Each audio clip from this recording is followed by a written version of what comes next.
Hello guys, how's it going? My name is Dal. Shadow Priest, out of all the classes in the game, has been the one class that's got the most amount of revamps over the past few expansions. They've altered and changed the way that this class plays completely time and time again. And it looks like they're trying to do the same thing yet again for the patch 11.2. In general, we do have other priest changes, like some adjustments when it comes to mana for Disc and Holy, but a majority of this video will be focused on some of the revamps coming to Shadow Priest with this Void-themed patch and Void-themed spec. I think it just kind of is fitting to see them get adjusted. I do wonder if this revamp will be the final one to really seal the deal and be the final update to finally set Shadow Priest in a good spot, or if we'll see yet another revamp down the line. But what they're doing here this time around is actually quite ambitious, as they're adjusting a lot of the base talents, swapping up the gameplay, giving them a new focus, and changing up the capstones completely, injecting much needed flavor into this Void-themed class. And it's really awesome to see. Hopefully the tuning ends up letting him come out on top, making him a fairly competitive choice going forward, because that would be so fun to get into. As always, if you guys want to see more regular class updates like these for the patch 11.2 with all the different revamps, be sure to follow the channel and subscribe. But otherwise, let's dive right in. But before we dive into the Shadow Priest specifically, which is getting quite a sizable revamp, I first wanted to go over all of the general changes coming to the class of Priest first. These won't take long at all. The first change is going to be to the talent of Holy Nova, which doesn't really get used by Shadow Priest that much, but for Disc Priest and Holy Priest, this is quite a consequential ability, depending on your build, more for Holy more than anything, but they're cutting down the mana cost of this ability by 87%, as they're looking to make adjustments towards Disc and Holy mana management. For Discipline, they're trying to another take at the Luminous Barrier ability. Normally, priests play around Power Word Barrier, which is that big dome that they place down on the ground. Everybody inside of the dome takes the reduced damage. There is technically a alternative talent in that same row or same choice node called Luminous Barrier that plays around the strength of Disc Priest and shielding their allies, creating a shield on every ally within 40 yards, absorbing quite a sizable amount of damage on them for 10 seconds. However, they're changing it so this absorb becomes a little bit better in 5-man content. So it's going to be, this is my character without like any new gear or anything like that, so the values are going to be a little different, but Luminous Barrier is going to absorb about 2.1 million damage, so I don't know, we have like, what, 10 million health in base gear in Season 2, so like about 20% of your health in Absorb Shield, give or take, for 10 seconds. They're increasing the effectiveness of this ability by 100% outside of raid, so in 5-man content. This value, however, does depreciate in raid content. They're trying to make this a little bit better as a dungeon tool. Unless this ability is like almost like 75 to 50% of everyone's health, I don't really know if it'll get that much use. It needs to be, I think, a lot stronger, because 25%, or rather 20% damage reduction on a 3-minute cooldown is quite strong on its own. Maybe one day we'll be seeing Priest running with Luminous Barrier. I think that'd be really cool to see for this ability to get some value. But yeah, they're trying to at least buff it for 5-man content, if anything. Outside of this, also adjusting Discipline Priest mana management. Essentially what they're doing is they're redirecting their mana to be gradually reduced whenever you're spending any time applying atonements on allies. However, the mana should be passively regenerated at a regular pace when using damaging spells. So the ebb and flow of mana, they'll get to reimagine it, but for the most part, that results in nerfs for Disc Priest mana, which is why we got some Rainstorm going on, because that's the only priest that is really getting some nerfs. So, abilities like Power Word Shield are going to be 8% more mana expensive. Not a big deal, but you do apply a bunch of them. Through Shield Discipline, at the very least, you can get some mana back, but it is going to cut into that mana management. Power Word Radiance mana cost increased by 20%. So now whenever you cast Power Word Radiance on an ally or a group of allies, it is now going to have a much bigger impact on your mana cost in general, which is super unfortunate. And from there, they are buffing up Ultimate Penitence, however, where the damage and the healing of this ability is increased by 35% for a 4-minute cooldown, which is really good to see. I think for a 4-minute cooldown, it should be quite high impact at all times. However, another way that they're cutting into some of that mana cost reduction for Disc Priest, Surge of Light, instead of giving you 100% mana cost reduction on flash heals, it's not going to be 50% less mana. So you are going to notice that at Disc Priest, you're going to be spending passively a bit more mana. This could create a variety of different changes for Priest, whether we talk about Mythic Plus content or raiding content, but a mana tax, a higher mana tax on this spec does mean you're going to be running out of mana a lot more regularly. Mana management is going to be a little bit more important. In raids, potentially this could be a situation where priests will have less ramp ups outside of like a innervate as a druid buff, which you usually will have, but you'll likely just do less regular ramps and more passive atonement based damage, and then only have less frequent ramps, which may give other classes a bit more of a room to do stuff. But it's just generally not that great for disc priest in general. I'm not excited how that's going to affect them in M+, because sometimes I do feel like the spec can feel like it can run out of mana very, very quickly. Maybe less so as Oracle, but I feel like this one could definitely run out of mana at times compared to some of the healers that I played with. Definitely not a great one for disc priest in general. Now, the spec of Holy is also seeing a little bit more adjustment with mana, but a good portion of their buffs here is actually buffing their ability to play within smaller group content, which is really good. Like, if you like playing Holy Priest, but you felt like they've never really been that strong in the dungeon content, at least compared to Disc Priest or some of the other healer choices. Like, the fact that this class has 2 healing specs, if Disc Priest is popular, barely anybody plays Holy. If Holy Priest is insane, barely anyone plays Disc. And maybe one day they could find that balance between the two so they're both pretty viable and pretty strong. And like outplayed at high-end content and low-end as well, because that's not generally just to trickle down. But they're trying to at least help out Holy a little. One of the ways they're doing it is through Divine Hymn, buffing it by 100% in smaller group content, so they're buffing the output of this ability within smaller party sizes. That's actually pretty good. Like, it's basically their big AoE raid-wide group button. I mean, Holy has a number of those actually, but in 5-man content, Divine Hymn giving it like a big amp would be really, really cool. Would love if they added like a talent where you could move while casting Divine Hymn. I think that would help them out feel less immobile at times, but at least it's anything that does end up helping them out a little bit. Surge of Light also, just like for Disc Priest, also is going to impact Holy, 50% mana cost reduction instead of 100%. Same thing with Apotheosis. Instead of reducing the mana cost of your Holy abilities by 100%, or Holy Word abilities rather, instead of reducing it only by 50%, so your mana cost and mana taxing does go up a little. However, a number of Holy Priest abilities have been toned down in terms of the mana cost. Abilities like Heal, Prayer of Healing, Flash Heal, Prayer of Mending, Holy Word Serenity, Holy Word Sanctify, and Renew. Mana cost of all those abilities got reduced by 5%. Nothing crazy, but basically most of your basic day-to-day healing abilities do cost a little bit less. There's not going to be as much of a refund of mana during certain key moments, but your passive healing does at least give you just a little bit less mana taxation, which I think is kind of nice. We'll see exactly how that impacts them down the line. They also did do something really cool. Like, Holy Priests do use the ability of Holy Nova in AoE, and that being cost in half in mana. I mean, if you're watching, as soon as I get in combat, if you watch my mana cost, it doesn't really go down ever. I can basically spam Holy Nova and my mana is never really impacted. Let's say I end up spending a little bit of mana just spam healing a target on me just to get some mana down. As long as I'm spamming it, you can kind of see that slowly but surely it does get refunded. So that's kind of cool with the Holy Nova mana cost. Another ability to get reducing mana cost is Holy Fire, reduced by 40%, which is actually pretty good because you can actually get quite a bit of decent damage out for Holy Fire with the AoE setup of Burning Vehemence. So that's pretty cool that you actually do get at least some kind of a mana return in some way or another. I think that's really, really good to see. Also, the talent of Epiphany got updated a little bit. Your Holy Words have a 25% chance to cause your next Prayer of Mending to ignore its cooldown. So instead of resetting the ability, it now will just ignore its cooldown, allowing you to use it. So if, let's say, I were to use Prayer of Mending, and then I hit him with the, oh hey, yeah, it just basically ignores its cooldown, so that the cooldown of the ability can continue, but you get to use it an extra time. And you know what? I actually wondered why we haven't done like that with spells before, like when it comes to resetting their cooldown. Just instead allow the ability to have another use without worrying about the cooldown, so you can just send it again while it's still ticking on the CD. I think that actually would be fantastic of a change for more abilities, and something that potentially could make some of those Prayer Mending builds maybe a little bit more valuable going forward.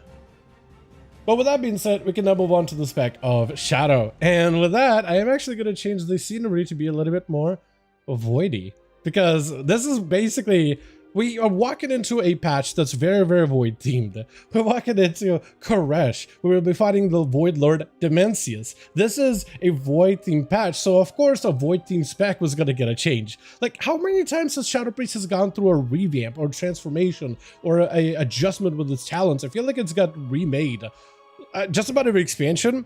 And sometimes it gets remade multiple times within the same expansion. Like beginning of Dragonflight, you got a revamp, and then by next patch, you got to get another revamp. But like, it's crazy just how many times this class has been remade over and over again. And this is yet another time for them to do so. Shadow Priest talent tree has gone through a pretty big change. At the very top of the tree, like most of these talents are way up here, they didn't really change too much. They didn't change too crazily, where it starts to change is in every row afterwards, which is why my current priest tree isn't really all that filled. And because I really wanted to go over all of these new things one by one. But for the most part, they wanted to change the number of talents within the talent tree. They wanted to change the impact of the capstones to be more impactful, actual flavorful playstyle options, and give you a little bit more build identity. They wanted to make Shadow Crash a bit more flexible as an ability, make Mind Flay your core ability, so you will not be mind spiking ever again. Mind Flay is the core component, and the abilities will be changed to adjust towards the Mind Flay ability. They also wanted to simplify the talent of Death Speaker, which we'll take a look at in just a bit. Up the top of the head, you have yourself Devouring Plague, Dispersion, Shadow Apparitions, which can now critical strike. That is a change. Previously, Shadow Apparitions could not critical strike, but now there's some value towards crit. And the fact that they have some critical strike value, that's actually kind of good. Silence is about the same. We have our crowd controls. We have Misery, so VT applies Shadow Word Pain for free. We have a way to buff up your Dispersion, so that is still in the game. We still have things like Thought Harvester for 2 charges on Mind Blast, Psychic Link, which is how you cleave and AoE things down, with VT cleaving things from single target to AoE. Surge Insanity got changed a little bit. It only supports Insanity now, Mind Flay. They did change the way that Mind Flay functions, however. Mind Flay as an ability now has a very, very specific use when it comes to its overall damage. The insanity that the ability by itself can now generate is 18 insanity during its channel. Oh yeah, I also still have the old set, sometimes I'll be procking PI. But yeah, the actual Flay itself generates a significant amount of insanity during its full duration. The Mind Flay Insanity, however, will give it a big bulk of damage, but will actually have it generate 8 Insanity over its duration, but it's a zippy, quick little Flay instead. So that's a pretty decent adjustment, but there I think just trying to make sure that there's no issues when it comes to resource generation. If you are stuck casting Mind Flay in every channel, every tick of Mind Flay should be fairly impactful. So it's a pretty decent change. From there, we will see some talent adjustments. We see things like Shadow Wave Insight, Shadow Wave Pain. Periodic damage has a chance to reset Mind Blast, causing the next Mind Blast to be instant. That's pretty good on its own. Void Touch increases the Devouring Plague damage by 6% and increases your maximum set area by 50. They moved this talent up. It used to be a lot lower in the talent tree, but they moved up quite a decent bit. We also see changes with Void Eruption and your Dark Ascension. The Void Eruption is still about the same. Activates Void Form, granting you shadow damage to all enemies within 10 yards of your target, and granting you the ability of Void Bolt. Devouring Plague extends it, so it's about the same. Dark Ascension does get buffed up to 25% more damage instead of 20. Since you'll have less sources of periodic damage, they want to make sure those sources of non-periodic damage to be more impactful, so that is going to be there. Below the talent of Surge of Insanity, we now have a choice node of Mental Decay, increasing the damage of Mind Flay by 15%. The duration of Shadow Word Pain and Vampiric Touch is increased by 1 second when enemies suffer Mind Flay damage. Or, if you're looking for more instantaneous damage, you can go Shattering Psyche. Mind Flay damage increases the critical strike chance of Mind Blast by 8%, stacking up to 12 times. So you can basically make Mind Blast a guaranteed crit if you get a lot of Mind Flays. So if you're playing for more instant cast damage or non-periodic damage build, then this would be a better one for it specifically. From there, we still have the same choice of 2 Shadow Crashes, either one that casts on your target or one that can be cast on a target location. What you'll note here actually is Shadow Crash now has 2 charges. So immediately you have 15-second recharge, 2 charges, and it applies Vamp Touch to 6 targets without a talent. So baseline Shadow Crash can now, you have 2 of them, so it's a lot easier to manage spreading VTs everywhere. But it also applies VTs on its own. Baseline is huge. It is actually kind of massive when you think about it. From there, though, we have some brand new talents. Bottom left side, Subservient Shadows. Summon minions last an additional 3 seconds and deal additional 50% damage. And there's going to be some talents later down the line, like Idle Yogg-Saron that still summons a thing from beyond. So more summons, more playing around summons. You can actually make it deal quite a significant bit of damage overall. Dark Thoughts increases the chance for Shadow Insight to occur by 25%. That is the talent that allows your Pain to proc a Mind Blast. When consuming Shadow Insight, Mind Blast generates 1 additional insanity, which is not crazy. I'm pretty sure that number should be a little higher, but that is going to feed you more resources. To the right of that, we have Mana in Touch, where VT deals more damage and has a chance to generate more insanity as it deals damage. To the right of that, Ancient Madness, Void Form, and Dark Ascension increase critical strike chance of your spells, reducing every second, so it's about the same. Right of that, we have Phantom Menace. Increases the critical strike chance of Shadow Apparitions by 10%, and the critical strike damage by 40%. So now you have some crit scaling. So if you can use a bunch of abilities that land crits to summon Shadow Apparitions, and if those crit, they deal more damage, there creates a little bit new synergy for Shadow Priest to go into, depending on like the stats you stack, but also some of the talents further down the line. Dark Evangelism will now increase the periodic spell damage by 6%, baseline, just 6% damageable for all periodics. So if you're looking for more periodic steady damage, that would be the play. On the right, we have Descending Darkness, which increases Shadow Crash damage by 300%. Shadow Crash is an instant cast or non-periodic damage ability. I keep calling them instant cast, but they're just non-periodic. So if you are playing a non-periodic build and are looking for non-periodic damage, there's an opportunity for Shadow Priest to still have that, even though you're just limited to Mind Flays. No more spikes, but the other abilities do get amped up. Left of that, we have Mastermind. Increases critical strike chance of Mind Blast, Mind Flay, and Shadow Word Death by 4%. Increases critical strike damage by 20%, so even more value for a crit damage builds, if that's what you're looking to play into. Down in the middle, we have a choice between Mind's Eye, which used to be in a different spot, but now it's a little bit more centralized, so easy to pick up. Either reduces insanity cost if you're on Plague by 5, or increases damage of DP, causes it to deal damage over 12 seconds, but increases its sanity cost. Right at that, we have Phantasmic Pathogen. Shadow Apparitions deal 75% increased damage to targets afflicted by Devouring Plague. So if you're playing into that Shadow Apparitions crit damage, this kind of feeds back into it.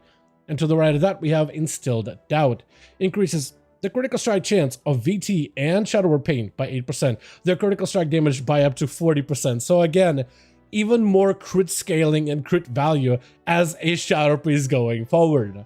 From there, the next row starts to open up some of the different talents and options that are available for you. And this is kind of where it opens up into some of those capstone choices. So I'm actually going to look at the rest of the talents capstone by capstone just down the row, as that's kind of how it's intended to pick up. And then you have some talents on the side that end up kind of amplifying certain playstyles. But you can see they're a lot more interwoven than ever before. Left hand side, we have Mindbender, which I think scales pretty well with Subservient Shadows. You also do have Inescapable Torment, where Mind Blast and Shadow Word Death causes it to deal non-periodic damage to 5 nearby targets, and Idly Shiraj, which has been changed. Your damage spells have a chance to grant Call of the Void, increasing the haste by 15% for 12 seconds. When Call of the Void ends, you are afflicted with Overburdened Mind, reducing the haste by 10% for 12 seconds. So it gives you a boost of haste, and then a haste debuff. It is a very different type of a void, kind of kiss and curse mechanic type of a talent with Idly Yasharaj, which you don't necessarily need to fully invest into. Like if you just want to go full pet build, pick up Indescribable Torment, you can. But if you like this haste give, haste take with Idle, you could potentially go Yasharaj, which, by the way, there's a lot of people that think it's still Yasharaj, but literally going back to some of the Blizzard's Pandaria cinematics and voice lines, everybody called it Yasharaj, even though it's spelled Yasharaj. I'm just going to keep calling it Yasharaj.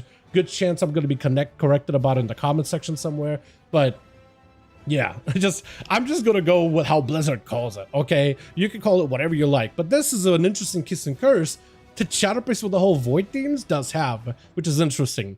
To the right of that, we have Madness Weaving. The damage bonus from your mastery, Shadow Weaving, grants 50% additional benefit from Devouring Plague. So that's pretty solid. Gives you some master scaling for DPs as well. And it ends up being a middle row talent that doesn't necessarily need to be fully invested into.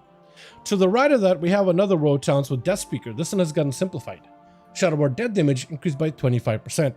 Shadow Word Death gains its damage bonus against targets below 35% health instead of 20%. Basically allowing you to use Shadow Word Death early if you want to, potentially synergize them together with Inescapable Torment, but even better value if you're landing those crits. Below that, we have an upgrade talent of Death's Torment. Shadow Word Death deals damage 2 additional times at 50% effectiveness. This is actually a tier set, I'm pretty sure, from the expansion of Shadowlands. And back in the day, and this is, I think is worth testing, it actually used to benefit from Mind Flare a bunch. So let me just see if I can pick up random talents just as passives, just to double check, because this is the way that this used to work. Is it used to get your mind flare or not Mind Flayer, the Mind Bender to strike the target multiple times when you used it. And I guess we'll be able to test it pretty quickly here. I didn't have a bar set up because I wanted my talents to be completely like free, just for the video purposes. But here we go. We use the pet, hit it. Oh. So I guess the number of times. So we casted Shadow Word Pain, 3 hits. Inescapable Torment, 3 hits. So yes, your pet is going to hit for every single one of your DPs against the target multiple times over. And I guess there's also a possibility that Mindbender would also gain a little bit of value from cooldown, not cooldown reduction, but cooldown extension from Mind Blast and DP, and that, or Shadow Word Pain. So Shadow Word Death. I'm literally mixing my abilities completely. As you can see in the talent Inescapable Torment, every time you do use Shadow Word Death or Mind Blast, it extends the duration of your pet by 0.7 seconds. So when I summon it, you can see him right here. And it looks like it does extend for every single one of those deaths. It does seem to at least have a partial extension. It doesn't seem to be full 0.7 seconds, but it does help prolong the pet for every one of those hits. Okay, so it might be partial because I'm pretty sure it was a partial extension, not a full extension, back when this was a tier set back in the day. So it does seem to have at least some value there with Death Speaker as well as Death's Torment. So that's really, really cool to see. From there, though, we have a new capstone of Idle N'Zoth, or rather, changed version of Idle N'Zoth. You create horrific visions when casting harmful spells on enemies. At 50 stacks of horrific visions, your target sees a nightmare, dealing shadow damage and granting you 4 insanity over 3 seconds. At 50 stacks, your target witnesses a vision of N'Zoth, dealing 1,000,000 shadow damage and granting you 12 insanity. Which sounds a little bit confusing because both of the effects are at 50 stacks. But if, let's say, I'm casting harmful spells against the target, you get to see how you're stacking up visions of N'Zoth. Slowly but surely, they're witnessing visions until they lose their mind. So thematically, it's actually kind of awesome. So at 30 stacks, we got 40 stacks. Any kind of abilities that deal multiple types of damage, 50 stacks. And what you can actually notice is when it hits 50 stacks, the target does take immediate damage, but it's like a small hit. However, you can continue those stacks and build them all the way to 100, where then it takes a big hit. So there's a small hit when they reach 50, and there's a big hit when they reach 50 more. The tooltip is a little weird. It really should be changed at 50 stacks, it takes immediate damage. At 100 stacks, it takes big damage. But this damage is also non-periodic damage, but it does show up in details at the very least. 2 separate damage sources, the Visions of N'Zoth in particular being the best one. So stacking up to 100 with multiple hits is kind of like the main gameplay loop of this ability, or rather this talent. To the right of that, we have things like Mind Devourer, which goes off of Mind's Eye and Distorted Reality. This is the same talent as before. Mind Blast has a chance to make DP, costs nothing. Below that is Screams of the Void, which is kind of like the talent of Madness Weaving, so kind of like a talent that can be integrated and it'll kind of lock one of the capstones. Devouring Plague increases your Shadow Word Pain and Vampiric Touch to cause them to deal damage 80% faster with 2 stacks, so that can make some of those dot-based gameplay and dot-based crit gameplay a little bit stronger. To the right of that, we have Auspicious Spirits, where shadow apparitions deal additional damage and generate more insanity. Below that is Tormented Spirits. Shadow Word Pain damage has a chance to create a shadow apparition that floats towards all targets afflicted by VT. Critical strikes increase the chance by 100%, so even more apparitions if you're playing a big apparitions build. Below that is Idol of Yogg-Saron.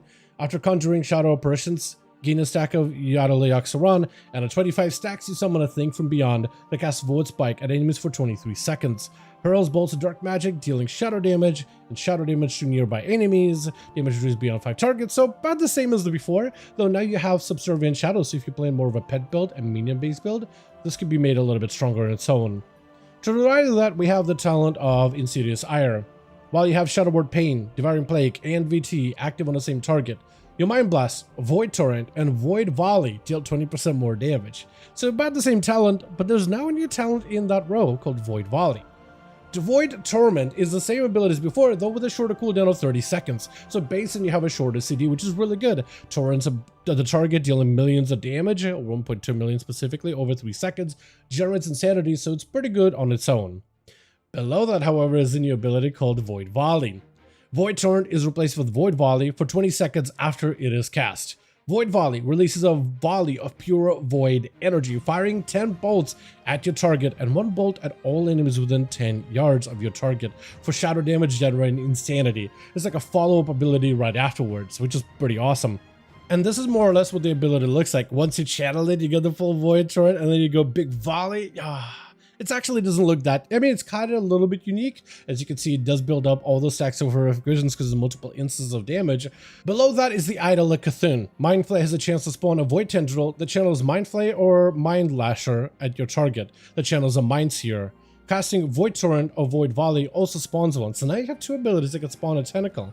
You have Mind Flay Tentacle, which does Mind Flay damage, single target, slows the target down.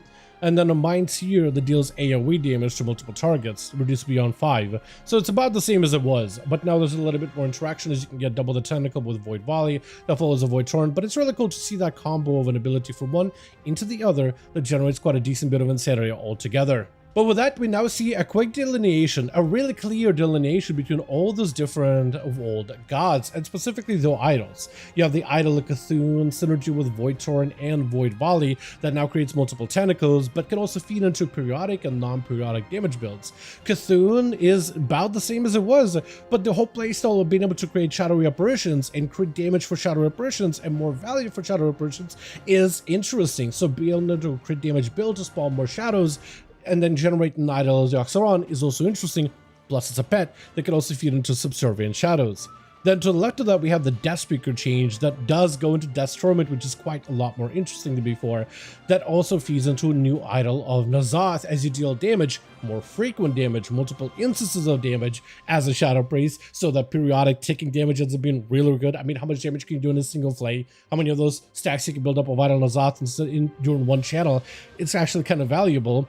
And then this ends up being like a little itty damage, and then a big ramp up damage that generates quite a lot of sanity that is pretty easy to watch out for, as it is a stack that could be tracked. So now this has its own like feel about it, its own look, and just for every enemy that takes damage. So imagine multiple enemies blowing up with Idol and Nazoth. Thematically, it's also really, really cool, but also impact-wise, it's a non-periodic effect, which again feeds into some of those builds and can feed into some of this crit damage synergy in a sense. To the left, we have the new version of Mindbender that goes into Inescapable Torment, which is about the same, buffed up further by Subservient Shadows. But then you also have Idol Yasharaj, which is a little different. It's a bit of a give and a take. Gives you a haste buff, which can be massive, basically another PI, and then takes away 10% haste for a few seconds, which could be pretty massive inside of some of these builds, and a pretty impactful talent when it procs, although hopefully procs more regularly inside of burst windows rather than outside of burst windows. We don't really know what the proc rate per minute for this one is going to be at the end of the day.